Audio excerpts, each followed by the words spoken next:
Well, hello, and welcome once again to 25 o'clock. I'm your host, Dan Drago. Good to see you. Glad you could make it. Glad that you're here today, now, this time, this moment in life. On the show this week, Nick Palmer, drummer for the band The Dangeros. He also fronts a new band of his own devising called WAX WAV. And we talk about both of those on the show. Awesome dude. He found me again. I'm not flogging a sale, or I don't know what you flog. I'm not trying to talk these guys up for no reason, but I love them very much. The guys over at the Great Albums podcast up in New Jersey. Nick was on their show talking about Sleater-Kinney, and since they know me in Philadelphia, and Nick's a Philadelphia musician, they said, "Hey, do you know this guy Dan?" And Nick said no, and they said, "You should get in touch with him and be on his show." And Nick did, and that's how Nick ended up on the show. Thanks to Brian and Bill from the Great Albums podcast. I love those guys, even though I don't see them nearly as much as I'd like, which is all the time. That's how Nick Palmer ended up on the show. We had a great conversation. We'll talk about Nick more in just a second. But first, have you been to 25o'clockpod.com? That's our website here at 25 o'clock. You can check out the archives, all the episodes, streaming, downloading, whatever you got to do with it. It's all there. It's all free. No paywall, no membership thing. I don't even think I make you give me your email, which I probably should do, but I don't. That's on the to-do list. You can sign up for the mailing list there. Yeah, do that. I don't make you sign up for the mailing list, so maybe if you feel it in your heart, you can sign up for the mailing list at 25o'clockpod.com. And check out Facebook, Twitter. We have an Instagram. I put photos of odd cookbooks that are all in French that I buy at thrift stores. That seems to be what I have been taking pictures of lately. I don't know. This is a very audio medium type of show, so I kind of take pictures of things that may not necessarily have anything to do with the show and have something more to do with me, because I myself, Dan, do not have an Instagram. I'm just sort of living through my podcast's Instagram. And if that's not the saddest thing you've ever heard, then man, you haven't heard a lot of sad things. Anyway, go to 25o'clockpod.com to perpetuate the sadness that is me living through my own podcast's Instagram account. I turned off everything in the basement. There was this moment about 5 minutes ago before I taped, while I was still kind of futzing around with things, and the dryer was on and the dehumidifier was on, because it's definitely that time of the year in the Northeast now where it's getting unseasonably hot very suddenly for no reason at all, and everyone's running around in shorts like that's what you do in April. I don't know. I'm from Western New York, so I greet April with a lot of caution because I've been burned before. I think in my old hometown of Rochester, New York, they had snow a week ago. So that's why, as a Western New Yorker, I greet April very cautiously. It's like, it's good to see you, April. The sun's out. It's somewhat temperate, but at any moment, you could screw this up. So I'm watching you. Month of April. I don't know how I got on that right there. Oh, that's why the dehumidifier's on. Yeah, I was going to leave everything on. Like the dryer was on, kind of making the clunk clunk noise with my little dryer balls in there, and the dehumidifier was on. And I thought to myself, I'm going to leave this on. I'm just going to record with this in the background. No one's going to be able to hear it. And anyone who does, hey, I'm not apologizing for the day-to-day activities of my life, which involve drying clothes in an electric clothes dryer, and also dehumidifying my basement. These are things, they're part of me, they're what I do, and why should I turn them off and pretend like that it's not going on in my life? And then I realized that was ridiculous, and who cares? And I got up and turned them off. So once again, I have hidden my domestic secret life from all of you again. I'm safe. My secret is safe for perhaps one more episode. Anyway, let's talk about Nick. Like I said, he drummed in a band called The Dangeros, who are still a band, but as we talk about in the conversation, just taking a little break right now, trying some other stuff, working on some different projects. You can check out their music at thedangeros.bandcamp.com. They've released a ton of records over the last I'd say 7 or 8 years. They're great records, especially if you're, kind of into the sort of 60s popish meets punk meets guided by voices type thing right there. I don't want to sell it as one genre because if I said anything in that sentence that you didn't like, I wouldn't want you to think that you weren't going to like this band. Anyway, go to thedangeros.bandcamp.com, check out their music. And Nick fronts a brand new band of his own devising where he's writing all the songs. He's written quite a few songs for Dangeros, but he has a new band called WAX WAV, WAXWAV. The only real social media presence they have out there that I could find is a Twitter. That's at WAX WAV, WAXWAV on Twitter. Go join them. Go click follow right there. It just takes a second. And, check out their music because he plays a tune at the end of the show, and it's really, really cool. And it was just great to talk to Nick. I'd never met him before. I do like when that happens, when someone comes over to the house. I've never met them before. I just know a little bit about them, about their music, about their work. Maybe we share some mutual friends, but, we've never had a talk ever at all.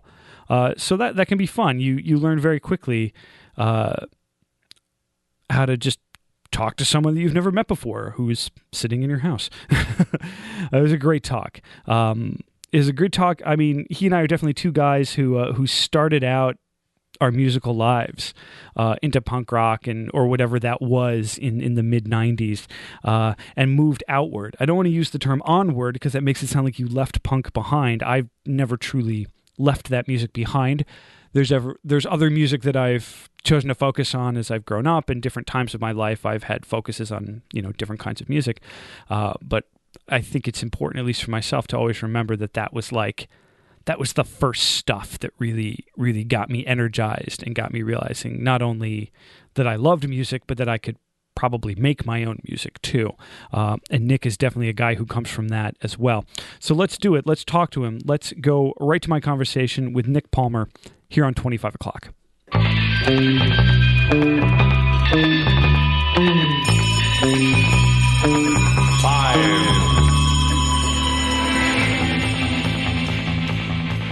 That's always, I always joke that I feel like I was born in the wrong continent and 30 years too late.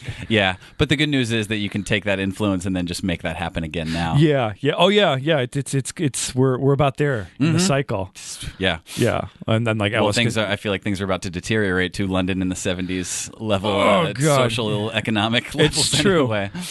During the election, when I kept seeing the things hey, don't worry, even if it all goes to hell, we're gonna get some great punk bands. I'm just I'm not at an age where I really give a shit about any new good. I have plenty of old good punk bands that I can I don't I'd rather everybody have rights than listen to good music. If I had to choose, I'd rather everyone be able to go to a doctor and afford it than being oh, it's the best punk band ever. I'm nah, maybe I'm old enough now where I'm willing to prioritize. I don't care about that as much anymore. Yeah.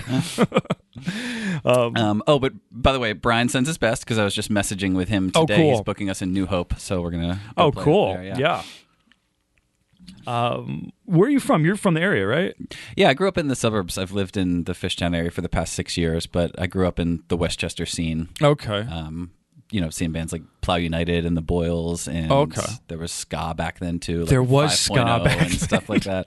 You say it I remember back then there was ska. Yeah, but there was a real happening bunch of bands in Westchester in the late '90s when I was in high school in that area. So yeah. It sounds like we're about the same age. I graduated in '98. Yeah, I graduated 2000. So yeah. So we came up in kind of the same time. Yeah. Acquiring music pre-internet. Yeah, mail order catalogs. There was the Lookout Records and Doctor Strange and Epitaph. Yep. Mail in for your punk rock. Yep, and Fearless Records, Vagrant. Yeah, all that stuff. All that stuff. Yeah, because I worked for a tiny record store in my college town at about the same time probably you were graduating high school, and those were the people we were ordering records from. Yeah. At the Drive-In was coming out, and Get Up Kids and Hot Water Music and all that stuff. I was just talking about this with someone recently about all these sort of the friend described me, he's melodic hardcore that would later be referred to as emo. I'm just yeah, that's how I remember being called emo back then. I remember in 98 or 99 I think Jets to Brazil and Sunny Day Real Estate. Yes. That was a whole grouping of bands that I got really into, and I was I like emo now, and it was that good stuff. I'm a huge Sunny Day fan. The Promise Ring too. Yeah, I was a huge Sunny Day fan. the How It Feels to Be Something On like changed my guitar life forever. Yeah. Yeah, I know Diary was a thing, like, for me, where it was like, this still feels punk, which I like. Yeah. But I could do so much more than I'm doing, writing these like Ramones ripoff songs one after another. Like, that was one of those gateway. There's nothing wrong with writing Ramones ripoffs. No, I've kind of gotten back there at this point. See, it all swings back. It all swings back through. Yeah. No, for me, it's like when I heard them play, I was just like, oh, there are no guitar solos on this record. Really, not really. Yeah. Like, it's just two really, really competent guitar players just sort of playing in and out of each other. There's no solos, but it's also so much more than just power chords. It was this middle ground that I'd never really been exposed to. Yeah, just like really good like it was math rock before anybody, and not to diminish math rock in 4/4. Yeah, but it was like that kind of guitar writing right there, where there was interesting stuff going on. It wasn't just straight ahead. And then like later I'd like discover television and be like, oh, there we go. This makes sense now. Yeah. It's like, oh, if these were saxophones, we would call it bebop, but yeah, but it's not. So you grew up. So I'm sorry, where'd you say, like up around Doylestown or no? Downingtown, Westchester. Downingtown. Yeah, I always mix up the two D towns. Grew up real close to what was known as the Creep House back then, which was the original Creep Records. I wanted to talk about that because you guys had. Danger O's had like one of your first records come out on Creep Records back when they were a label and before they were a store. Yes. They are the same, right? It is the same thing. Okay. He had a store in Westchester back then too. Like, he's always had stores that close and then he reopens in another town. He had one in Phoenixville. Eric is the guy that runs. I don't know if I've ever met him. Yeah. I have a very good chatting relationship with this one young kid who works there. Oh, okay. And whose name I don't remember. Right, yeah. So this guy, Eric Victor, he plays in this band, Goddamn It Now. Okay. And he was in a band called Super High Five back in the 90s. I remember Super High Five. Yeah. So he had this, when I was in high school, it was like, it seemed like mythological, and like my school bus would actually drive past it, and every day I would look and be like, I think punk happens in that house. And like like as a young kid, like, I don't know what goes on in there, but I want to go to that house. I was like, I'm into punk, I'm making punk, but I think like real punk is happening right there down the street, and it seemed like unreachable. But yeah, I mean, 6 years after graduating high school, I joined the Danger O's, who already had a relationship with Creep at the time that I joined. Were you like going to shows like when you were in high school in Westchester? Because it's a nice little college town right there. So there was always it's real upscale now. Like, anybody that's listening to this now, hearing about Westchester, it's like super hoity-toity, bourgeois. That whole downtown right there. Yeah, but back then, I mean, it was a college town. It was like decidedly middle class, by 90s but like standards. Stuff happened. Like people would have bands, and anytime that you have bands, you have places to play. There was a YWCA that rented out its room, and it had like a little 1 foot stage, and there were shows there like almost every weekend in my memory. Maybe it was like twice a year. Who knows? And they're like all ages, ages. Oh stuff. yeah, all ages. Yeah, like $5 at the door. 5 bands would play. Yep. And, somebody would rent a PA and rent the room, and I mean, I think my first show was on Halloween, and it was called Skalloween, and it was all the local ska bands played, and the place was like fucking packed. Like, of course, like it was like shoulder to shoulder, and there was like crowd surfing and moshing and skanking, and and I was like, this is a whole thing that I didn't know was happening. It's like a real show. Because I think I'd been to like a Warped Tour, maybe a Soul Asylum concert. Like I had been to like some concerts, but then I went to that, and I was like, oh, this is more attainable than I realized. You'd experienced rock on the corporate level, and then you're just like, or we can just it's like we can just get a room and get a crappy PA. It's like, I've been writing songs into my boombox. I could just like play one of these shows. It's like, these people seem like they would be okay with that. Yeah, exactly. I don't have to have a record. I just have cassettes. Yeah. So I mean, so the Danger O's were that they somehow had a relationship with Creep Records. Justin lost his drummer, and Justin's the singer of the Danger O's, and had heard that I was a drummer because I was in this band called Left Behind between 2001 and 2005 that played a whole bunch, and we put a couple records out, meaning we pressed some CDs and sold them at shows. Yep. Left Behind did touring up and down the East Coast from like Quebec to Florida. Oh, cool. We tried pretty hard. And you were pretty young too. Like you're probably like just out of college, or I didn't go to college on the normal timeline. So pretty much like out of high school, I joined Left Behind, and that's met my good buddy Abe, who played in the Dangeros with me, and then also is now in Wax Wave with me. He's been my music life partner since then. So I pretty much spent my college years in Left Behind. Yeah, and just touring up and down the East writing Coast. and touring. Yeah. Did you guys like kind of get anywhere with it? Like, at least be able to sustain. We played a final show, and like I think like 300-400 people came. So it was like, by the time we were done, we had a small little local audience, which felt good. Because I remember all the bands that used to sort of like tour up and down the East Coast, like in the late '90s and early 2000s, and I like immediately to my mind, I for some reason thought of like Boy Sets Fire or something like that. Who I used to see, or like bands like Bane. Mm-hmm. Every Time I Die or something like that. I know there's a little more in the hardcore realm, but like I definitely remember those bands that like really were like a huge deal, like within that sphere that they managed to travel in. Yeah, but I'm curious if like Boy Sets Fire means anything to people that live on the West Coast or in the Midwest. Or And I grew up near Canada too, so I got a lot of Canadian bands as well, and especially before 2001 when it was easier to, when it was crossing the border was like nothing. Yeah, we went up there in like 2002, I think. Oh yeah, I've later on when I would attempt to like logistically figure out how to tour across country lines, it just seemed so much harder and so fraught with like nightmare stories of like, bands like American bands detained at the border trying to get home, taking apart your truck, and you're a band, so they assume that you've got something on you and all that stuff. But like, I never did it after that point because I was just like, this doesn't seem like it's worth it. Yeah, we played some great shows up there though. Oh yeah, no, my God. I mean, Montreal, Quebec, like that. Freaking amazing music that comes out of there, even long before anyone ever heard of the Arcade Fire. Like, I mean, I remember one show in particular that was like, it was an hour outside of Quebec City, like in the country. Like in my memory, it's this like grassy mountain with like a building sitting on top of it, and and there was probably like, it was a room maybe the size of this one. Well, that might be an exaggeration, but like a small little room, and there was probably like 100 kids there, and they were like, it was like Skalloween actually. They were like crowd surfing and moshing, and like the old guy that owned the bar, he gave us a case of Budweiser because we were Americans, and he was like flipping the light switch on and off while we were playing because we were he had to like make a light show. That's great. It was great. But that's like, I mean, I definitely have similar memories of being in the audience at shows like that as like, 16, 17 years old. And it just feels like something's happening. Because you can't go and experience, like in the way that we experience now music, or that we would come to experience it later. It's like, you couldn't do that. I couldn't, I remember being like super bummed that like, I couldn't go see like Guided by Voices at this club in downtown Rochester because I was 17 years old. Because I graduated high school when I was 17, just because that's happened to be where my birthday fell on the calendar. So I could never like legally get into any of these places until college. So I remember missing like a bunch of bands that I wanted to go see. I definitely will always remember missing Guided by Voices. So you're kicking around in the 90s, and then you're in a band touring up and down the coast. Yeah, just drumming. Yeah, drumming in Left Behind and contributing to the writing. I've been writing songs since I was 13. Like I was always a contributing writer to whatever I was doing. And then Left Behind just broke up because we were college age, and the guys in the band that were in college ended college, and then those of us that had not been in school were like, oh yeah, maybe we should do that.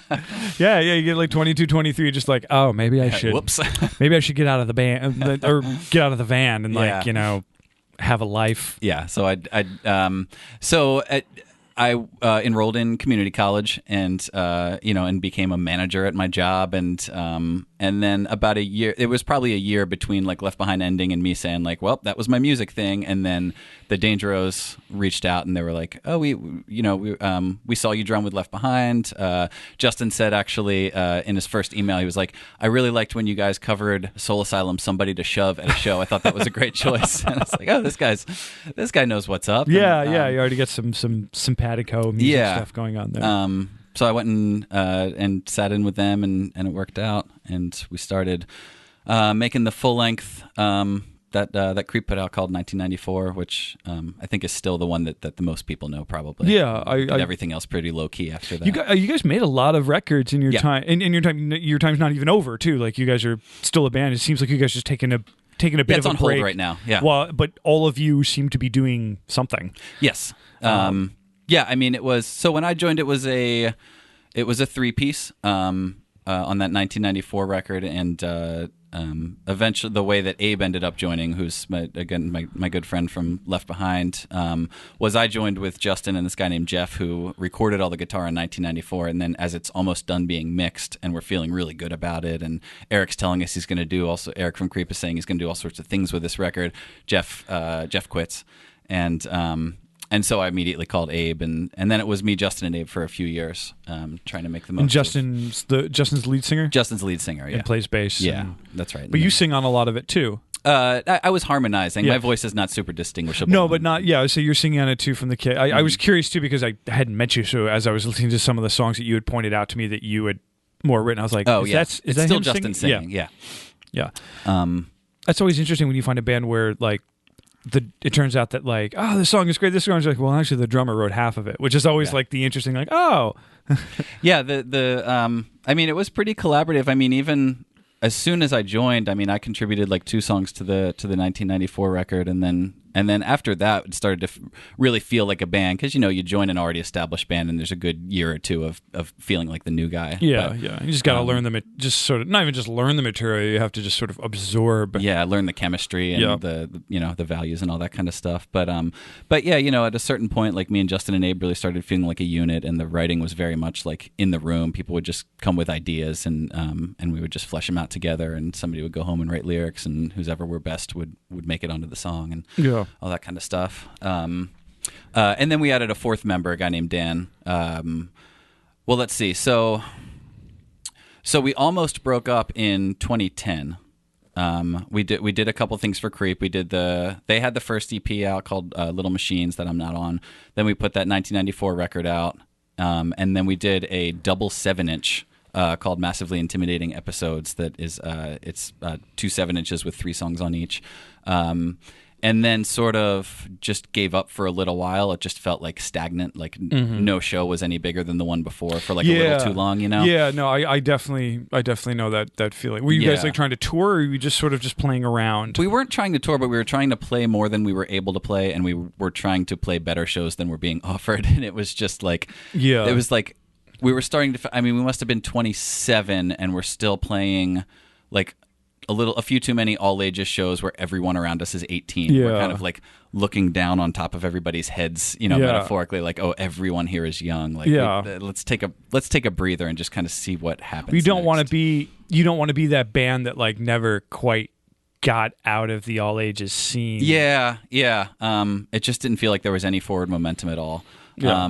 Well, those scenes themselves not get stagnant, but like, just, I mean, you and I both know that there's punk peaks rock, and valleys. Well, punk rock can get pretty codified, and certain scenes can get pretty codified. So like the Westchester scene may have been like this thing where it's just like, all right, it's really just the same like 20 to 50 people at any given time. Yeah, how many times do they want to come hear us sing the same songs? Yeah, and we're going to play the same 30-minute set every single time. That's right. And it's just more of an event. It's almost more of stage dressing than it is of like an actual thing happening. Yeah. And when you get older too, and you start to have aspirations, not even just artistic ones, but just being like, can someone give us some money for this? Like not all the money, right. but some money would be nice. Yeah, so or even just some recognition. Like, can anybody write about us? Can like just something to show that this is still worth doing in some way, shape, or form. So, it quieted down for a little while. And I'm trying to think of exactly how it all happened. But right around the same time, we get told from Eric at Creep that we can come down and play South by Southwest through him. Like Creep Records is sort of like putting on this like unofficial South by type like showcase. This is like bar 2010, that's, like, just off the strip. I think it was 2011. Yeah. So South by is like just starting to get annoying. Like, I think it's at the very beginning of like, oh, maybe this is a little too much. But we we were like, okay, why would we not do this? We were like, we haven't played together in maybe like 6 months, but let's buy some plane tickets and not even do the tour down there thing. Let's just have a vacation. Go. Let's see a bunch of shows. Like we saw the Dead Milkmen and the Descendants and Yuck and Surfer Blood and and You Will Know Us by the Trail of Dead. Like we saw all these great bands down there. 2011 was like a real year for that. Yeah, it was a great. We saw a whole bunch of great performances, and then we played, and it was a great time.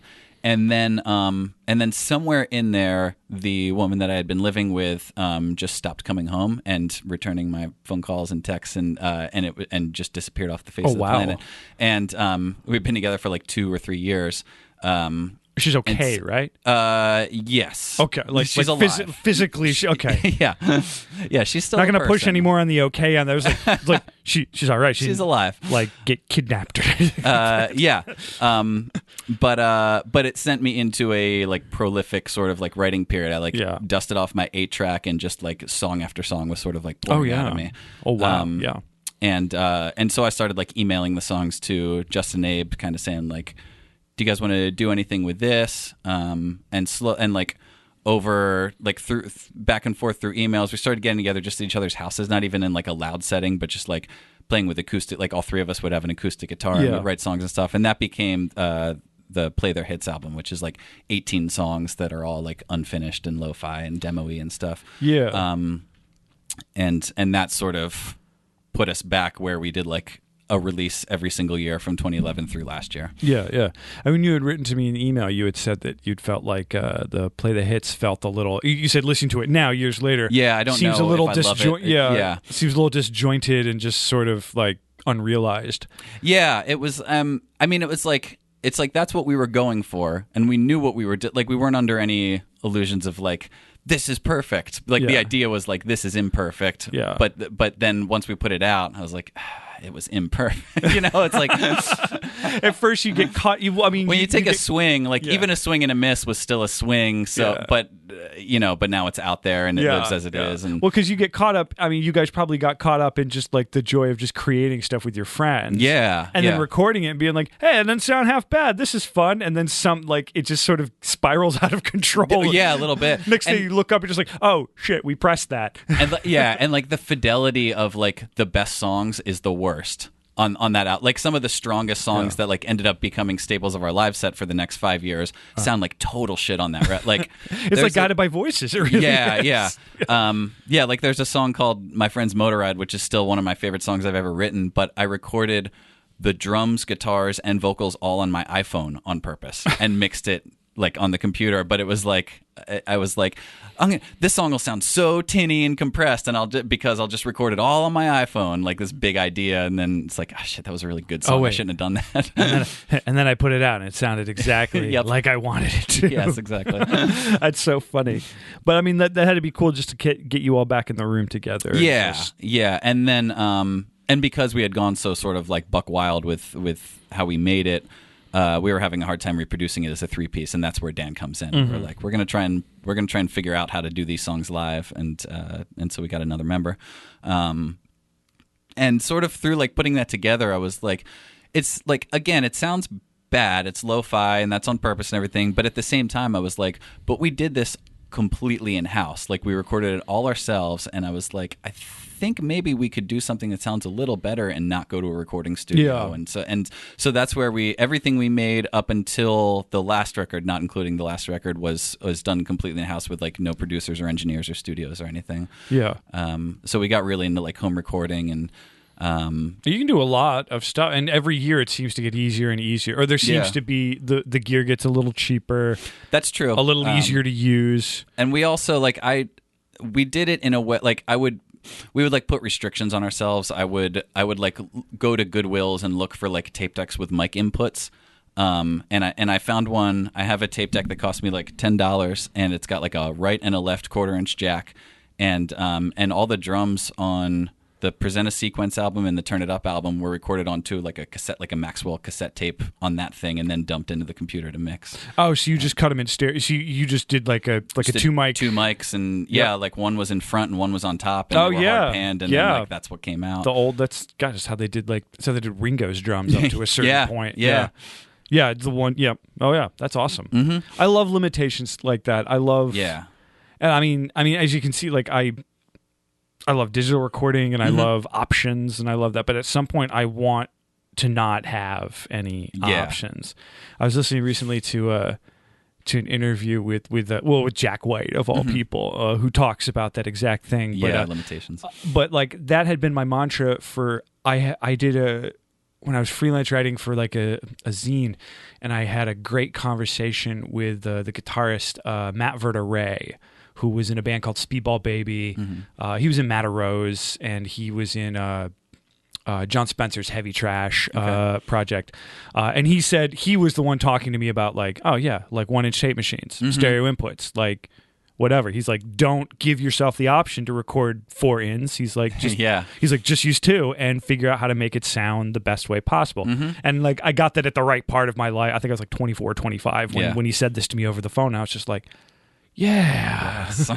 So I love finding bands that are just like, yeah, we stereo track the drums, we did it all in house, and it sounds a little fuzzy. You can do amazing things once you put everything together later digitally, not in a cleanup sense, but just it all kind of starts to hang together. I started having a lot of fun on there's the Present a Sequence album and the Turn It Up album in particular, where like we recorded it that way, and then like I had a lot of fun, like I taught myself EQ, and like no one had ever showed me that. I was just like, could this sound better if I use the highs to make the cymbals, because I can't hear them. I'm like, oh my god, it did. And then just figuring out like how much reverb is too much reverb on vocals, and doing things like I can't get the right delay setting on the vocals. Let me just like copy and paste it to a separate track and move it over a little bit. Stereo delay, yeah.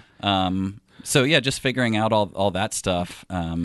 It is like getting super proficient at this almost primitive style of what can potentially be a very sophisticated process, and realizing you're just like, now this isn't so hard. Yeah.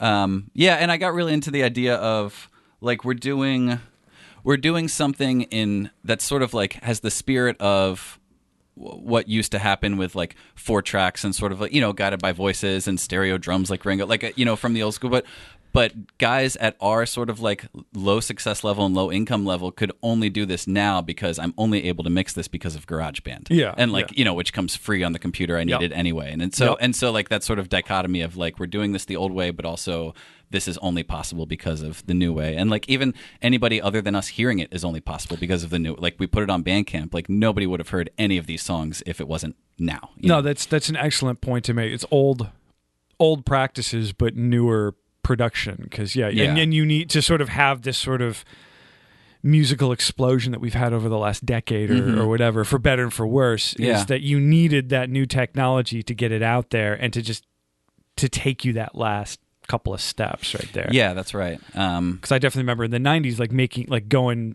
going all for it, making these cassettes, making your own art, Xeroxing them and stuff like that, but then in the end you were just left with these cassettes, and if somebody didn't like know you, if someone didn't know you or like know your friend or your girlfriend, like they were never going to hear this tape. Yeah, that's right. I mean, we'll get randomly like, every once in a while somebody from New Mexico is like, oh, I like you guys now. And we're like, oh, okay, that's good. There's still not, a whole ton of them, but every now and then they trickle in, and it's like, oh, this is only possible now. So once you just started writing, and then, like you had said to me, you seem to put out a fully realized release every year for it seemed like 6 years, 7 years, something like that. Every year of the Obama administration, we put a release out. There we go. Let's not read into that too Which much. I just realized, yeah.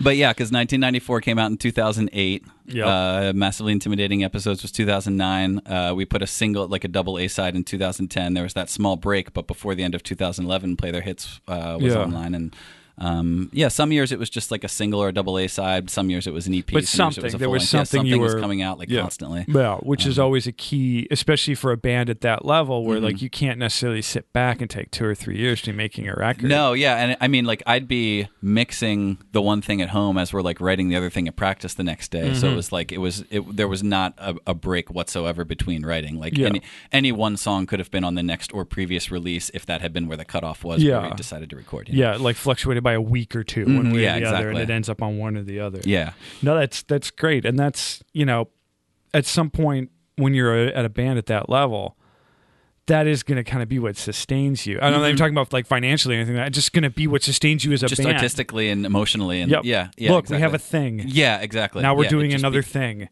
Yes. Yeah. And so the last thing we did was we decided to go like back to a studio. So we tracked live at Cambridge, right down the street with Todd. Yep. Who I go back. He's from the Downingtown area as well. Like I've known Todd since he was like 13 and I was 15 or 16. Yeah. We did. We had kind of done a few. We felt like we had leveled off as far as like how good can we get something to sound the way that we're doing it. And I felt like the Turn It Up full length was like, if we're going to keep doing it with this tape machine and mixing a garage band, like this is probably like top of the pops right here. Yeah, we've hit our peak. Yeah, so let's go back to a studio and see what happens there. And we were also, and then time and money wise, we were, and also just like ambition wise, we're like, okay, so if we want to do like a full length, we want to get it done in one day. We've been playing together for 10 years almost. Like, let's play live in the room, and that'll be the thing about this record. Yeah. So it was sort of like the songs were written with like, we're not going to allow for like any overdub parts to be written. Like everything has to sound great as we play it at practice, and then we'll just take that into the studio.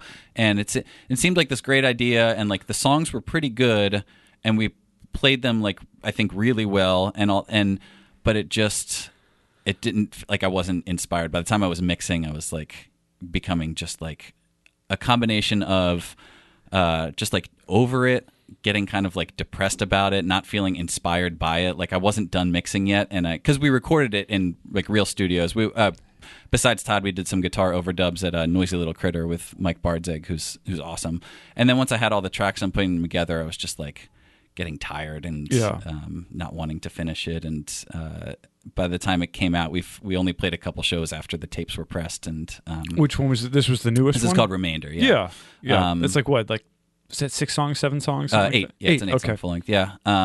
We pressed it on tapes and did like a release show, and then I think like one more after that, and then we were at practice one night, and we were all just kind of like clear, like we're reading each other's facial expressions, and it was just kind of like becoming clear, like maybe something else needs to happen. Yeah, it's like, y'all want to take a break? Yeah, exactly. Well, yeah, and then the other guys are doing, but the other guys are all doing stuff. So we walked to. So I went home from practice like uber depressed that night. Just like, oh, it's over. Like it's been 10 years. We put out so many songs, and now it kind of feels like it's ending. And I talked to my partner Patria, and I was just like, what am I going to do? And she's like, yeah, what are you going to do? You're going to start something new? You're going to look for another band to drum in? Like, you'll do something else. What's it going to be? And it just started like, I was like, well, maybe I'll put a new thing together and sing and play guitar in it. So I called Abe, who's been my, music life partner since 2001. I was like, if I do something new, you want to do it? He's like, yep. So it's good to have a guy like that you can call. Yeah, exactly. Yep. So I demoed a couple songs, and then I showed them to the other two guys in the Dangeros, and I was like, Justin, I want to sing this, but I know you play drums. Do you want to like drum for me? And he was like, yeah. And I said, Dan, how do you feel about it? And he was like, well, I was thinking I want to do like my own thing too. And it was like, that's cool. So I called my friend Andy, who I knew played bass, and like it came together really quickly. And that's like a very new. You guys are. Wax Wave is like practically a newborn. We played our second show last week. Yeah, you've done 2 shows. Yeah. But yeah, I mean, it's been like I've been having another period like the play their hits period of writing that I was describing, where it was like once I knew I wanted to start from scratch and I wanted to get outside my comfort zone and like not hide my body behind the drum set and like sing my own songs, which is like a vulnerable thing to do. I was like, all right, well, I better make it good. And I mean, we had our first practice in November, and we have like 12 songs written, and the shows were like, they felt pretty good. They felt more like 10th shows than first and second shows. Well, that's good. Yeah, it came together crazy quick. Yeah, because there's always that lag time of just introducing. I mean, 12 songs. Sometimes it can take some bands a couple of years. Yeah, like at least a year to like get there. Yeah. So yeah, I mean, we only practice every other week, and we just have a thing where like we get together, we set up, we play every song we have, and then every practice we learn a new song. And if I haven't written one, we learn a cover. just to keep that Oh, formula. fun. Yeah. And then after we learn the new one, we play everything we have, including the new one, and then we break down and go away for 2 weeks again. And we've just been doing it that way every other week for the past few months. And sooner or later, practice takes a lot longer than it did. Yeah, exactly. Yeah, it's getting there. You start getting into the 20 song, where it's like, Yeah, that's right. maybe just pick the ones to work on tonight. Yes, we're almost there. Yeah.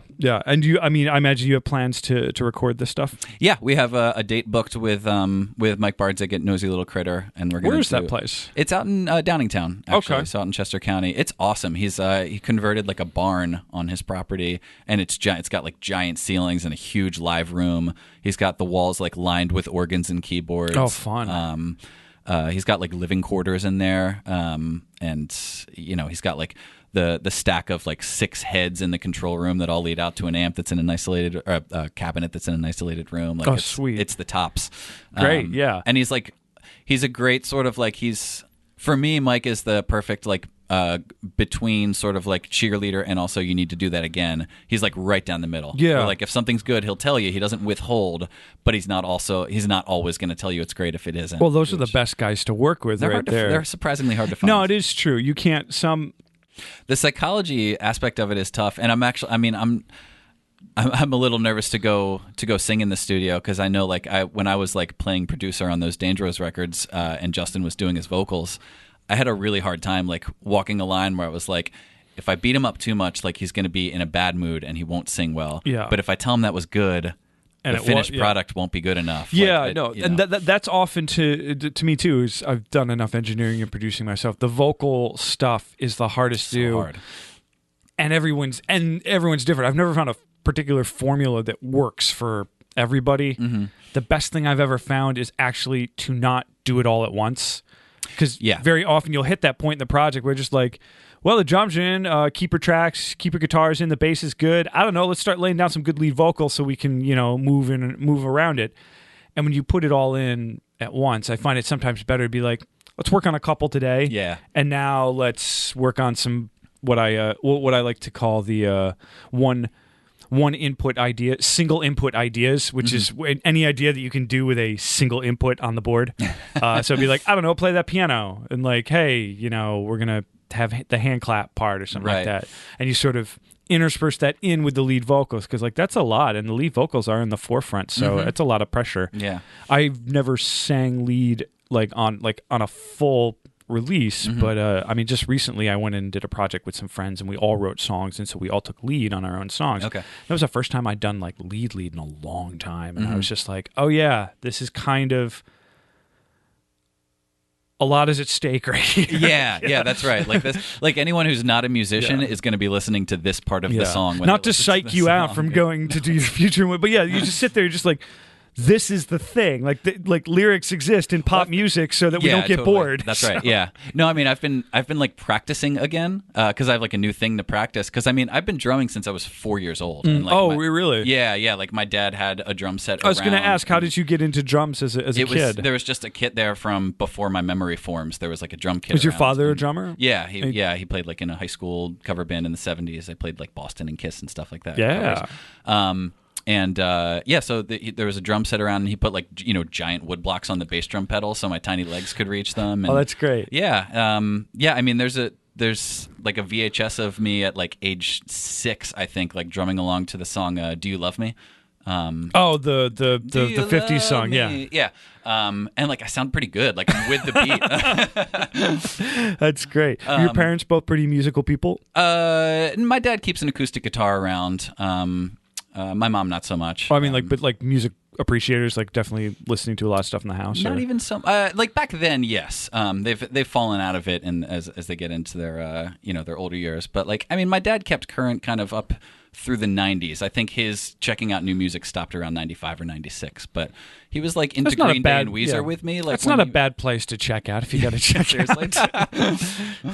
No, that's not true. But I mean, when I was a kid, there was like we had like Elvis Sundays, and he loved my dad loves Kiss. Like he took me to see Kiss in '98. Which is like, it's quite a show to see. Like, if I'm going to be honest, like I hate Kiss. Well, here's my thing with Kiss, because like I never want to hold them up as being more than what they were. Mm-hmm. On the other hand, I don't want to knock them down as being unimportant in the pantheon of just rock music as we know it. But their importance has almost nothing to do with their ability to play songs. Yeah, like I work at a place where we listen to like rock music, and Kiss comes on the mix sometimes, and every time it comes on, I'm like, what's this crap? And I like check the player, and I'm like, oh, it's Kiss, of course. Like, because even like the riffs, like they're just unremarkable enough. Like, my God, you hear them at first, you're just like, okay. And then it's gone. Like it's no Sabbath. It's no, it's no Led Zeppelin or anything like that. It's really not. And I mean, I'd say like if I have to give them any props, like I could still get down to maybe like Detroit Rock City and Strutter might be like the two that I'm like, those are still good. But I tried to listen to Alive again recently. Just being the like, first one, Alive one. Yeah, just being like, all right. I'm like, they were like, this was their venue. Like this was where they truly shone. Yeah. Except if you can't see them. It's right, and I'm listening to it, and it was it's an old LP too, so it doesn't sound like it. Just my particular copy doesn't sound good. I'm listening to this, and like I tried to get like I got through like all of side 1, half of side 2, and they're two LPs for this, and like halfway through side 2, I'm like, nope, couldn't do it. That's enough. couldn't do it. And then I had to like put on like I don't know like Zeppelin or something like that. Just be like real riff rock, like please, But like I never want to discount their importance for the spectacle, to like just taking the Rock Arena show to this like beyond. Like I mean, I love Alice Cooper, and I feel like there would not that I don't think they were influenced by Kiss, but like I don't think there would have been a place as much for what like Alice Cooper was doing. Yeah.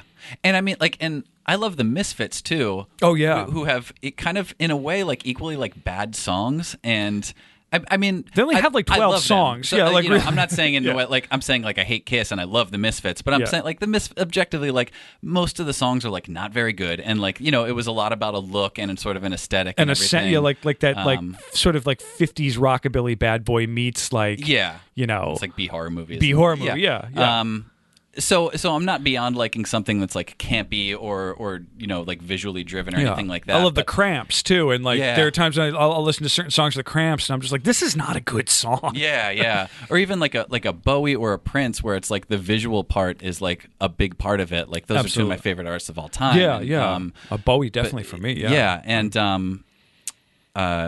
But there's just I do wonder also if like subconsciously like if Kiss's like politics and shittiness of late gets in the way of me appreciating them. Like you can't unhear that Gene Simmons interview on Fresh Air. Like you just can't once you've heard it, you're just once he's like once he's like talking to Terry Gross like she's a groupie, you're just like I'm not okay with any of this. Yeah, I know, and coming out in support of like Blue Lives Matter and stuff like that. It's like Christ. I can't even like I just read I didn't think I read the article. I don't know.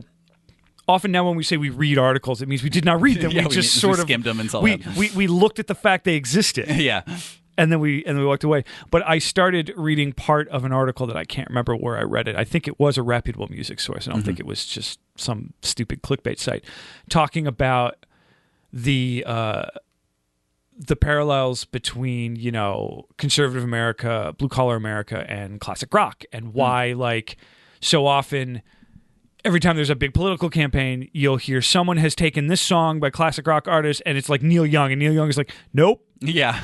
Or like Tom Petty, and he's just like, or something. Or Bruce Springsteen's been like, no, I didn't write that with that in mind. Right. And this whole idea of, some of the biggest elements of classic rock are this like, this nostalgia and things like that. And guys like Bruce Springsteen and John Mellencamp and stuff like that, and Skinner are like all sort of part of that.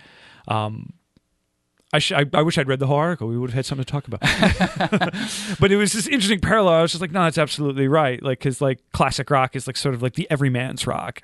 Yeah. And I mean everyman like in a white heteronormative way. Right, exactly. No, it's weird. It's nostalgia's weird because I have like an increasingly like difficult relationship with more and more stuff, like the more and more I sort of like learn about people that aren't like me. And like it happens with like old movies too, where it's like a movie like Vacation is like hard to watch in 2017 knowing what I now understand about sort of like female experience and gay experience and black experience, and like all the from like talking to people that aren't like me, and from living in the city, and from just having conversations in social media, and sort of like allowing myself not to have sort of like a narrow worldview, and then you go back and all this stuff that I loved, whether it's like some, you know, whether it's music or movies or whatever, it's like it's a lot harder to enjoy now. Yeah.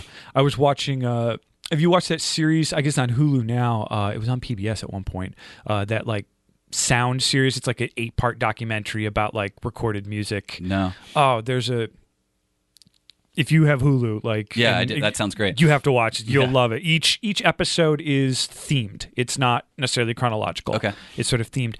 And they get to disco. There's this one episode called 4 on the Floor that's all about like the rhythm behind rock music and dance music.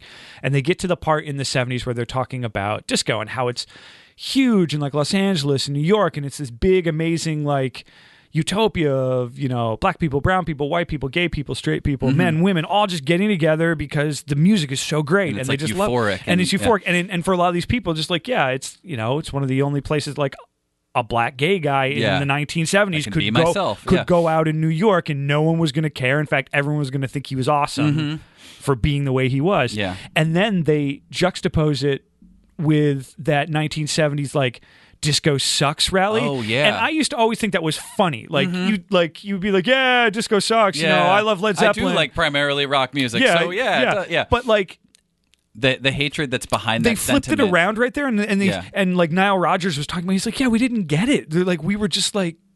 I kind of thought we were a little bit rock music. Well, like, no, he was saying like we weren't trying to do like we were just trying to have music for people to belong. Like we weren't like, and to get this like, and of course it was like predominantly like middle America, blue collar. Right. They were doing like record burnings at baseball games, not like shitty towny baseball games, and like I'd never thought of it that way before. Yeah, I remember. I don't. It wasn't on this thing that I haven't watched, obviously, but I had heard that perspective. But this was like, incredibly recent, where I was just like, oh yeah, disco sucks is stupid and kind of racist and kind of homophobic, and like actually super racist and super homophobic because like the songs are fine, and especially like if you know like what's the cutoff? Because do you like the Talking Heads? Do you like that song by Kiss, "I Was Made for Loving You"? Like, do you like these songs? Do you like that Blondie song? What's that? What's that Stone song with the harmonica? Miss You. Miss You. Yeah. Which every time it comes on, I'm just like, this is the Stones.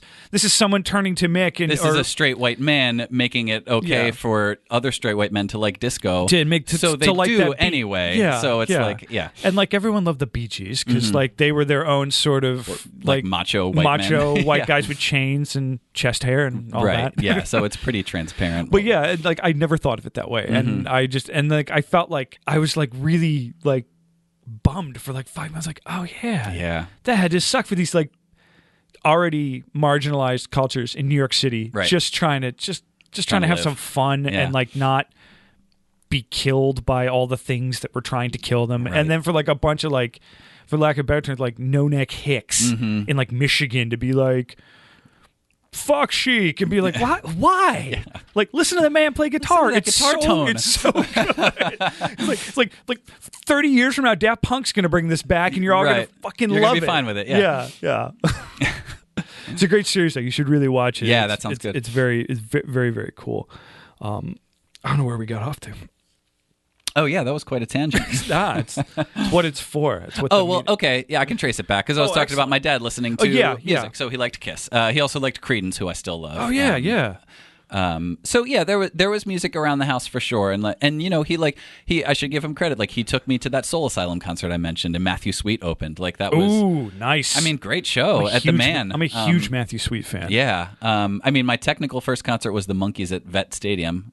When I was 4 years old, and then the next one after that was Soul Asylum in 7th grade, and it was actually at the Soul Asylum concert. I must have been 12 or 13, and my dad took me and my friend John, and like between Matthew Sweet and Soul Asylum, John looks at me and he's like, "So we're gonna start a band," and I was like, "Oh, okay," and then we did, and that was my first band. Was the Pollywogs, and we were like a 2-piece, like guitar, drums, just like, but we wrote our own songs, like even like right away, like bratty high school punk songs.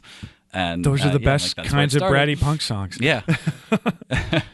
No, but that's fun to like go and see that and just be, because like even like, I mean, Soul Asylum was, I don't know, that was that time when music started to, at least for our generation, started to seem a bit more accessible, like the sort of, the blow up Nirvana and stuff like that.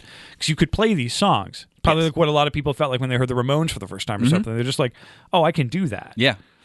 Yeah, and it didn't take me long to backtrack from, well, I guess it started as a front track because probably the first, I think I had, I'm right the age I remember hearing that Kurt Cobain had died. I wasn't a massive fan, but I had In Utero, I think, before he died. So it was you would have been in I was 12. I was in 6th grade. Yeah, you would have been in 6th grade because I think I was in 8th or 9th grade when he died. So just getting into that around, 94 it was. Yep. So, I had Dookie pretty much right after that. And then I pretty much immediately backtracked to the Ramones. And by the time I was 14, I was playing guitar, but because of the Ramones. Yeah. Well, no, for me, I remember sitting listening to that like Loud and Fast Volume 1 or something, whatever.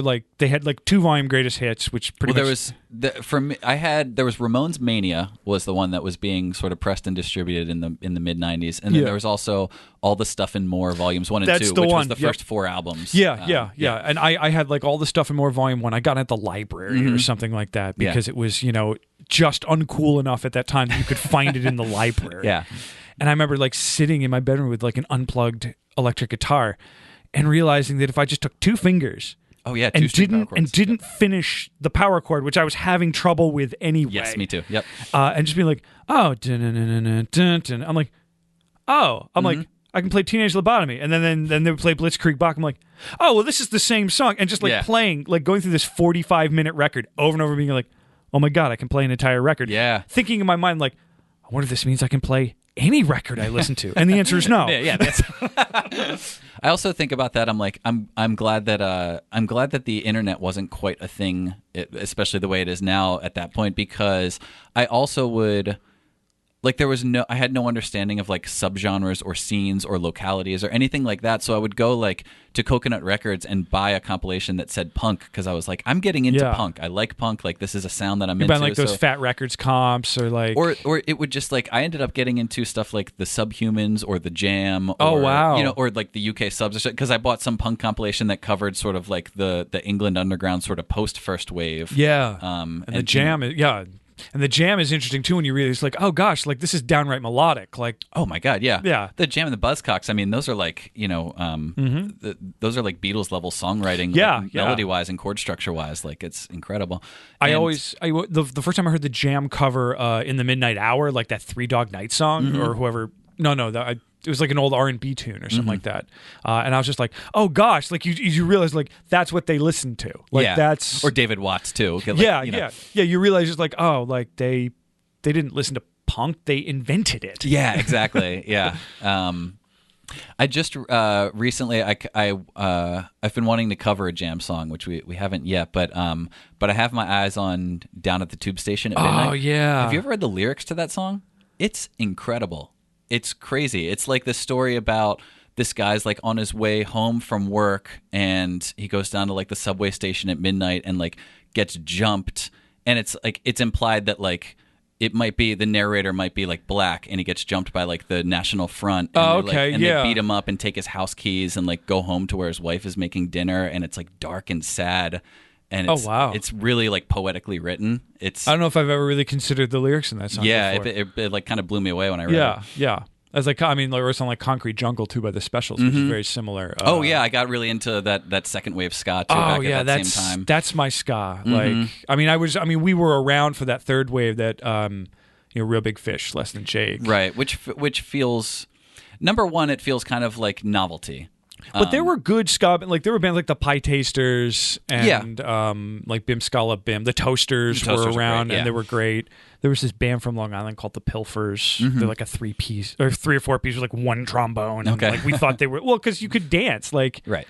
But it wasn't dance music. It wasn't going to a club and listening to you have to admit the what was out there for electronic music in the early mid 90s, if you weren't into Detroit kind of stuff, was pretty bad.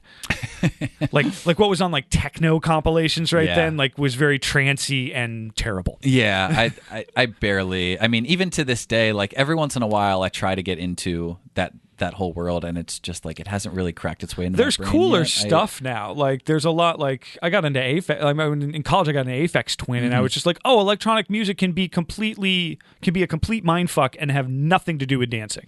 There's a couple records every once in a while I hear, and I'm like, okay, I get that. I mean, the Chemical Brothers, I really love, and like Daft Punk before the most recent one, like like Discovery and stuff like that. Is a really great record, and I like that Justice record, the one with the cross on it. Yeah, really cool. That's like, it's so funny. I talk to a certain age of guys, like guys who are like maybe a couple years younger than you, and so like maybe 4 or 5 years younger than I am.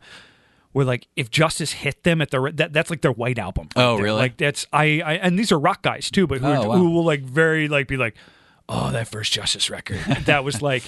That's huge for like this certain interesting. subset. Yeah, for me, I was like, oh, this is neat. I could understand how you would like this as electronic music. But. I liked it because I'm like, oh, it sounds like you could actually play this. Like someone could do this. I can hear like song structures. Yes, music is being written here. Yeah, exactly. Yeah, and I was big into Radiohead and their sort of jump into very strange electronic. And that's how I kind of got. I kind of thought that would be my gateway because I love Kid A and Amnesiac and that whole period, and I was like, all right, maybe this is how I'll get, but it didn't work. Yeah. Oh, that's how I got into Brian Eno too, through that. Like, yeah. That's when I discovered like music for airports and stuff like that, and being like, oh, and like realizing it wasn't just a record to fall asleep to, that it was like there was some interesting stuff to go on. And then like I was also how I got into Miles, like Bitches Brew and Jack Johnson and stuff like that. Oh yeah, that electric era. Like last year I'd always been aware and I'd always known like the big stuff for Electric Miles, but like last year I went down Electric Miles rabbit hole. I don't, as the years go by, I don't listen to a lot so much of the newer stuff that comes out. I really do try and make a point. Like I definitely tried to listen to like Angel Olsen's record last year and like like stuff that like people that I respected saying like this is important. I try and listen to like 10 new records a year at this point. That's kind of like my cap. But that's hard too. I mean, despite the fact that it is so easy, it's because it's so easy that there's so much stuff. You ever scroll through the new releases in Spotify and just be like, who the fuck are any of these bands? Oh yeah, totally. Like I'm just like, I don't know what this is. I don't know what this is. And then I'll see like, and the Jayhawks, and I'll be like, that. What are they up to? Yeah. Yeah, I'm like, good. I'm like, that's a band that I know who they are. or I'll roll through it and be like, or it seems like every 5 months Ty Segall has a new record. Yeah, and it's always good. And it's always good to a point that makes you angry. Yeah, that's right. Yeah. I do want to talk about Wax Wave a little more. Sure. Yeah, because we got off, and I usually go back through and kind of clean up stuff in here. Cool. But so you decided that you were gonna front.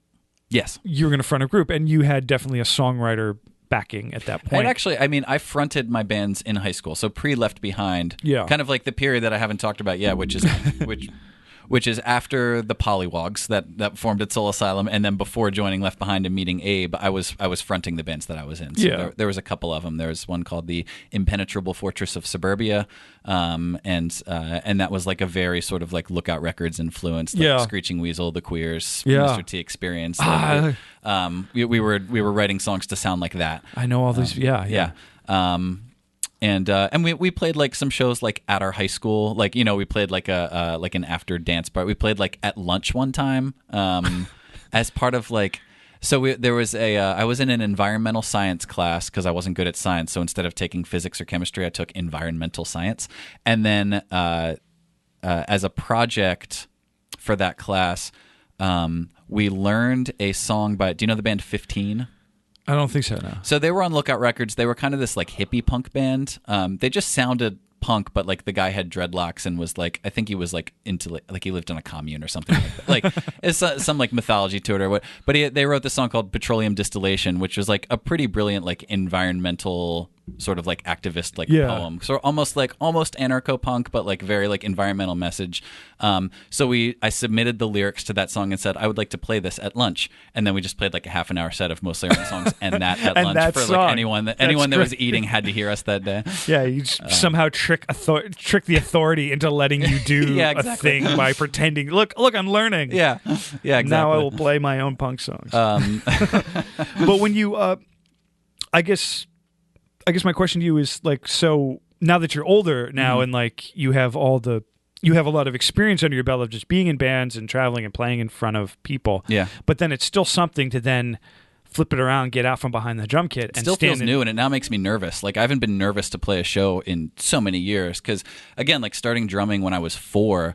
Like by the time I was playing in front of people, I had been drumming for 10 years. You know, like when we played that first backyard party with the Pollywogs, like I was already like I felt like an accomplished drummer at that point. So I've never been nervous to really like get on stage until like these first 2 Wax Wave shows. I was like, ooh, you know. And it's been going well though. Yeah, it felt pretty good. Yeah. Yes, it felt pretty good. Like I said earlier, like I've been practicing a lot. So I'm walking around the house wearing my acoustic guitar and singing to my dogs. And like, you know, like I've been giving them concerts like, you know, almost every day and just like trying to figure out like where in my vocal range is best to write and sort of like what am I going to do with my voice that's like, you know, I've been trying to find like a place where I'm like doing something interesting, but not so much that it's like annoying or abrasive or, you know, like I'm just like trying to figure it out and it's like a new learning experience. Yeah. And like trying to and also figuring out how to get on stage and not blow it out in the first 2 songs. Yeah.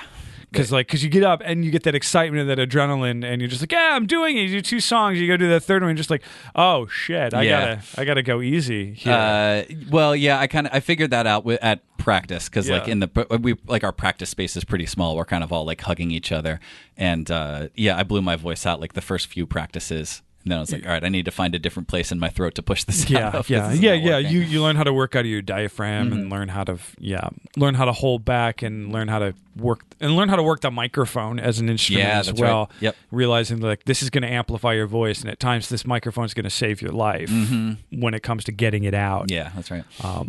No, these are all and having never really fronted a band myself, but having sung enough lead here and there, it's something that you take for granted when you go to be a front man. You think like, well, I have to be engaging, I have to be interesting, I have to say interesting stuff between the songs, so it's not just me tuning my guitar and, you know.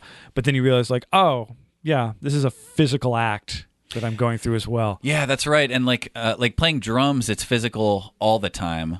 Meaning whether you're at practice or at a show or in the studio, like wherever you're doing it, like you're sweating by the 5th song. At you're most, breathing heavy, but you don't have to sing. So yeah, that's true. But I would harmonize like I was a singing drummer the whole time. So but even so, but the difference for me at least has been like I don't leave practice as a singer sweaty because I do hold back. But then when we got on stage, I was kind of, you know, whether you're like stomping your foot or, you know, like the different like physical things you do that you don't feel compelled to do in the practice space. Like I did sweat and I'm like, oh my God, this like out of breath and kind of hoarse, you know, and all that kind of stuff that I didn't anticipate. So it's a fun new thing to do. Yeah. You know, it's that like, again, you know, we talked about like the thing that kept the Dangeros alive for a while was like constantly creating and not just creating, but also like pushing ourselves. Like we did, you know, 1994 was done in a studio, so it was like, okay, the next thing we'll do it on a 4-track, or you know, the next thing we'll try and like produce it but make it sound good, and the next thing it's like, well, we'll do it in the studio, but we'll have to play it live and nail it. And it's like this is like the new challenge of like Justin's going to drum now and I'm going to sing now, and that's the thing that's new about this. Yeah. I don't know what the next new thing will be now because I'm kind of out of ideas at this point. Well, I mean, I think you can ride this one for a little bit. This is at least a year or two of my life. You can almost now, repeat a lot of the same steps. That's just true. Yeah. Now with you singing. Right, that's true. No, that's great. And like in the end, and this is the way I think about it a lot, is that like when you get to a certain level and you realize that like, yeah, no one's going to really pay me to do this like for a living. So at that point, all you have left is the work. So why am I doing it? Well, no, all you have left is the work. You have to answer that question. Yeah. And if the work is fun, and if the work is going to sustain you, and if you're just going to do it anyway, right? And you get to do some really interesting stuff that way too. One of my mantras over the last couple of years, and actually probably got me to start this podcast, which is just like, if no one is paying attention, then you can do whatever the hell you want. Yeah. And if you do whatever the hell you want and you love it and like you justify doing it by just being behind it 100%, you can't phone it in, you can't half-ass it. You will find it, an audience will find you, and you will find an audience because what you're doing is genuine to you. Exactly. It's That's you. Right. Yeah. I always say like the best thing is to find out that people like you for being yourself and you weren't even trying to be yourself. Yeah, that's right. And something happens when you hang out long enough and just kind of not just create, but just kind of watch everything happen. Yeah. I'm just curious. I'm curious if there's any particularly unique perspective that you have from that, just being around for a while, playing in different Man, I don't know. bands like you played the old Khyber probably. Yes, we did. Actually, we played the old Khyber with the Dangeros played it with Weston. I know Weston, yeah. Well, yeah, because the guy's now in Beach Slang, who's like famous as shit. I may have been at that show too that you played. Really? I know I've seen Weston at the Khyber. You might have seen the Dangeros there, yeah. I don't know how many times Weston played the Khyber, but I think it was like a reunion show for them because they definitely went away. They were around when I was in high school, like 97, I had 98. that Got Beat Up album in high school myself, yeah. But yeah, so yeah, I mean, we played the Khyber, M Room. I mean, from my perspective, Philly is not a scene; it's a whole lot of little scenes. For me, it's a whole organism that has a lot of different things happening simultaneously. There's a lot of groups of like 100 people that are operating, scenes that almost don't even touch each other, or like our little Venn diagrams where tiny slivers touch kind of all over the city. I feel like that's gotten a little better. And the internet's definitely helped with that. The internet helps with that, yeah. But yeah, like there was being a lot more of a house show community that was fun to kind of watch happen because I'd never lived in a place before this where that kind of stuff. Well, I mean, it did happen, but it was just one guy's house, and that was the only place it was ever going to happen. Yeah, there was probably a year or two of the Dangeros, and I want to say it was maybe like 12 and 13 or something like that, where we played almost exclusively house shows, and we played a whole lot of them. Yeah. So yeah, there's always stuff happening. There's a lot of bands doing it. Sometimes I wonder if there's like is there too much happening for this to be, the kind of because it feels. Sometimes I want to say it's like like Philly is in a special time where it's almost you can compare it to like New York in the 70s or Seattle in the 90s or like something like that. There's a lot of or things Portland happening. in the late 90s, where it's like this is a real music city. And maybe those cities were the same at the time, and we just don't know because we weren't there. But maybe there was so much more happening than made it out into the history books. Oh, absolutely. But it just feels like there's an insane amount of things happening. That where, I guess if anybody writes about Philly in 10 years, it's probably going to be like The Roots, The War on Drugs, Kurt Vile, Waxahachie, Hop Along, Beach Slang probably, Dr. Dog, exactly, and that we're probably ending like the end. We're probably getting to the end of the list. I mean, Dogs on Acid, and there's a lot. And some people are coming here now too, like Sadie Dupuis from Speedy Ortiz, is coming. It lives here now, and that's I'm right. just like, she's not from here. Yeah. I'm like, that's cool that like. You get this wave of people who have sort of made a name for themselves somewhere else who being like, well, this is a cool place that I want to live too because they came through here on tour. I feel like a lot of people are doing that with Boston like 5 or 10 years ago. Mm-hmm. People are just like, I had a good time in Boston. I think I'll move here. Yeah. Certainly Brooklyn about 5-10 years ago. Yeah. Gosh, I mean, every time I go back to Brooklyn and I find myself in the Burgh, I'm just like, where the hell am I? I used to play basement clubs in Williamsburg, like when people I graduated college with were still living like off of Metropolitan Avenue. Mm-hmm. Like I don't know anyone who lives off of Metropolitan Avenue right now who didn't get moved out because like they built a Whole Foods or something like that.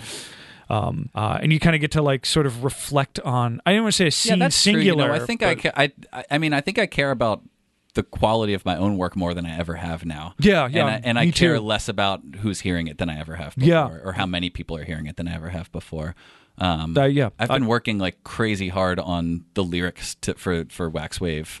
More so, I mean, lyrics have been a tossed off thing for me my entire life up to this point. Where it's just like. Do you think that's because you were like giving them to someone else to sing? Not that you would give Justin bad lyrics. No, but I don't want to give him something like super specific to like my heart and soul. And say, like, this will come out of your mouth now. It almost feels like it feels wrong. It would be uncomfortable for both of you. Exactly. Yeah, that's right.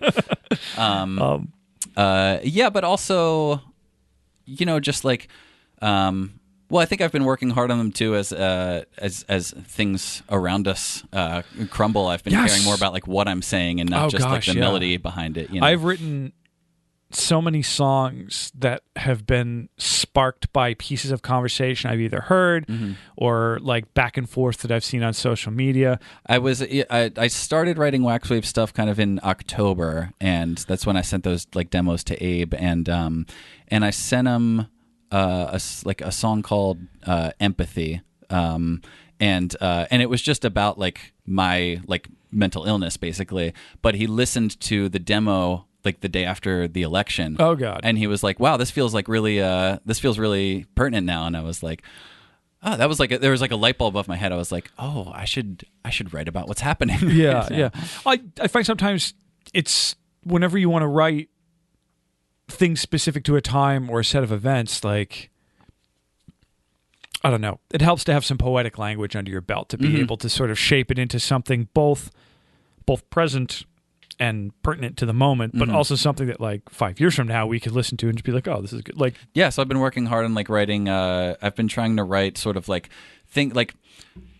how I feel about it, like sort of writing about like like I have a few songs sort of that touch on like when like family members or close friends like are on the wrong side of history and sort of like how that plays into my psychology and like I've actually gotten some traction out of that. Songs and, well, because you and I both come from more conservative, either more working class or more upper class. Conservative. Oh gosh, we haven't even gone down that route. Yeah, it's probably not time at this point. But is that where you come from? You come from I come from a religious family, and I am not. Yes, so it's yeah. No, it's. If you want some fun, go back and give you a couple of episodes where we have gone into this with other people. You can at least hear my side of it. Yeah, and I've written about that before. Yeah, but that's always a tough one to write about for me because especially now that I'm older, I don't want to. I've kind of let bygones be bygones at this point. Like I've stopped having ill feelings about the people who tried to maybe turn me one way or another at an impressionable age. Because even though I think that large parts of that sort of fucked me up a little bit, I don't necessarily blame the people who were doing it because in their heart of hearts they were trying to help me. Yeah. So I've kind of like I reached a point probably in my early 30s where I was just like, yeah, I'm not going to be mad about that anymore. So whenever I do want to sit down and sort of tap that area, I have a hard time doing it because I don't want to. It's tough. I had let go of a lot of it, and it kind of came roaring back with this election because I'm like, this is your fault. Like, these are my people. Like, these are, I mean, and not my people, but like, I did at some point do sort of a check box of immediate family and just be like, we're all good, right? Good. And that's a tough question to ask because if you don't hear the answer you want, now you have to live with that. It's like finding out how much someone makes. You're just like, now I have to have this information. Yeah. Forever. Yeah, I mean, I had done some writing where there's some like Dangerous songs that are seemingly about like breakups that are really about like breaking from sort of like where I come from, breaking from having like, oh, my parents are religious and on a certain end of the political spectrum, and that is not me. And so like there's some Dangerous lyrics that seem like it's about leaving a romantic relationship, but it's about like breaking apart from that and stuff. So but that's a couple releases ago, and like I'd gotten away from it, but it all comes there's a lot back. of raw emotion out there right now. There's a lot of tension. I find myself like getting a little more dear about stuff that I dig now, or stuff that sort of is like speaking to my specific headspace right now. I get a lot more into it. I get a lot more either maudlin or emotional when I hear certain things now, that like songs that I heard a million times, like that I've been hearing for 20 years, and like a line will come up and I'll be like, oh, ain't that it right there? Yeah. I have been crying at music more. God recently. damn it, me! And like, is that a getting old thing? Or is it what's happening in the world? I don't know. Like, we'll never know. Yeah, because we'll never have the set of circumstances one removed from the other. That's right. For us to be like, there's no scientific method to figure out where this came from. But God damn it, we'll never know. No, it's and it's weird stuff too, and it's not like the guitar solo in Purple Rain. Oh Jesus! Makes me cry every single time I listen to it. I was listening to the new Childish Gambino or something like that, and like that's brilliant. And there are just moments in there where I'm just like, oh God, like that's a really emotional record. I'm like, for me. I'm just gonna die now. I don't know. It's been an emotionally heavy year. Yeah, I'm really looking forward to Sheer Mag's full length. Have you been checking them out around Philly? I know of them. Yeah. They've been around. They seem to have been around for a bit. Yeah, I have all the 7-inches they put out, and that is some good stuff. I hope they do whatever it is they want to do with it. Because I felt pretty emotional watching them. I went to see them at Boot and Saddle, I think the last time they played, and it just the sound in there is so great. Yeah. And I'd seen them at like a couple shows where like it sounded fine, but but like something was one thing or another. One guitar was too loud, or you couldn't hear the vocal, whatever it was. And they sounded so great, and it was like, I was like, man, this could be like a really big thing. And it's the lyrics are really great, sort of like what I've been talking about, where they're personal, and they're also hitting on some socioeconomic, political type stuff. Yeah. And she's awesome to watch, and she's got such a great voice. And I felt like when I was watching them at Boot and Saddle, I was like, this could be like the next sort of like band that saves rock music from obscurity, the way that like the Strokes and Nirvana did in their times. I'm like, they have the potential if they have the right like PR and all the shitty things that like it takes to all the business stuff that needs to happen. Yeah, I'm like, this is good enough to like save rock and roll again, because it's like it kind of needs it on like a mainstream level. Like it's never going to go away, but it's like definitely not relevant the way that it that it could be. I never thought about it that way, of them being like poised to a level of like. But no, you're absolutely right. Yeah, because it's like it's riffy, and it's like it's major key, but it's like rock and roll in a way that it's not like pop rock. Yeah, but it's all melodic and hooky and stuff. I mean, it's like it's sort of the formula for Nirvana's success. Yeah. Was that like it's gritty and like rough and good for catharsis, and also kind of nice to listen to. Yeah, exactly. Yeah. So here's hoping that all your catharsises are also nice to listen to. I think that's a good place to leave it. Okay. Awesome, Nick. Thank you so much for coming. Yeah, thanks. Dude, could I do a song? Oh, yeah, I didn't know if you wanted to play. Yeah. Because you were drumming and you had said, oh, yeah, because you do the thing now. We just talked about it for like an hour. Yeah, no, shit, let's set you up. I do this all the time. I think we're done, and then I'm like, oh, wait, do you want to, because we didn't talk about it beforehand. Yeah, we can set that up. There's really nothing out there for Wax Wave right now. No, there's not. So this will actually, I'm guessing this will be the first thing anybody hears, actually. Excellent. So, yeah. All right, what's this one called? This is called Choice to Love. Cool.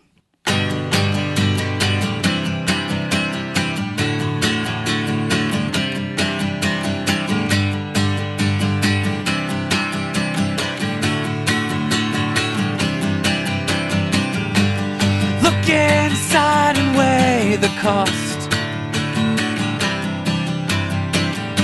against the benefit of time and treasure lost, to pass the point of no return.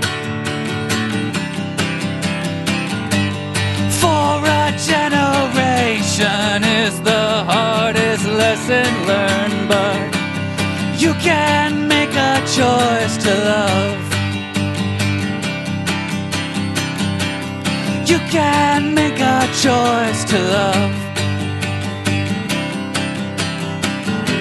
Your anger and your passion is the energy you're made of, but you can make a choice to love.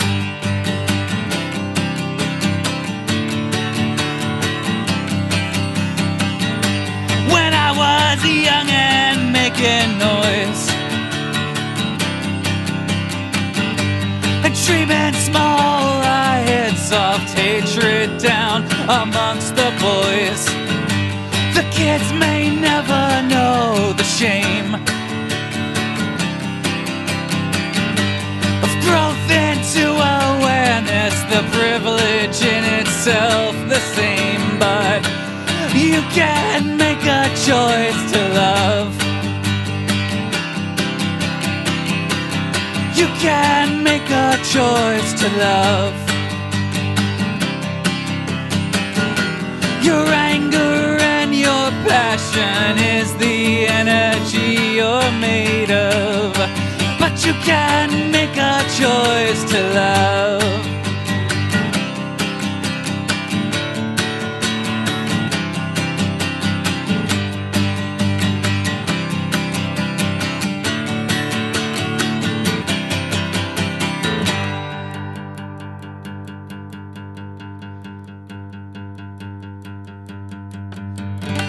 The origin often isn't kind, a tangled mess of values far removed from yours and mine. But you can make a choice to love. You can make a choice to love. Your anger and your passion is the energy you're made of. But you can make a choice to love.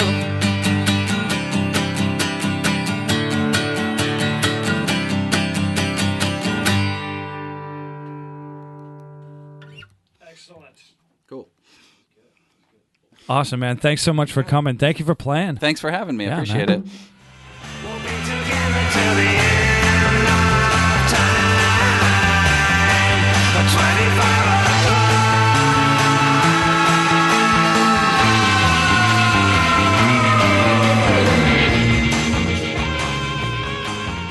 That's the show for the week. Thank you so much for hanging out. Thanks for checking it out. Thank you so much, Nick Palmer of the Dangeros and Wax Wave for being on the show. Hey, I'm going to shout them out once again. Thanks to the dudes of the Great Albums podcast for sending an awesome cat my way to be on the show. I had a great conversation with Nick. I'm glad to have met him. I'm glad to have known him. And in fact, while you were listening to the episode, while I was getting ready to come back in and record this outro, he and I were going back and forth on Twitter, but how much we love the first Clash album. So, hey, sometimes you just make solid friends out of the show. Anyway, like I said, check out their music, thedangeros.bandcamp.com, and you can follow Wax Wave on Twitter at Wax Wave, WAXWAV. So much fun. So much fun to talk to Nick. That's all I got. That's all I got for this week. It's been a tiring week, and I don't want to keep you too long. Although this is a podcast, so that if for some reason you had to be doing something more important, you could pause me and do the important thing. You know, save a burning school bus from a school or something like that, and then come back to the show. So that's all I got. Go to 25o'clockpod.com. Check out the archives. Check out the mailing list, Facebook, Twitter, Instagram, that I live through vicariously. It's all there at 25o'clockpod.com. You really want to do that. You really want to go there. That's the show for this week. Thank you so much for hanging out. Thank you for being here. New show in a couple of weeks. It's still happening. We're still putting out episodes. Until a day where it just becomes completely unattractive to me to want to do it. I'm going to keep putting out episodes. I'm just killing time till the music kind of does its thing. It's done. This has been 25 o'clock. This is a podcast. I'm your host, Dan Drago. Catch you on a couple of weeks. Take care of yourselves. You see, I did it right there. I managed to wait for the music to do it. I did it. You see, I didn't mean to. Anyway, take care of yourselves.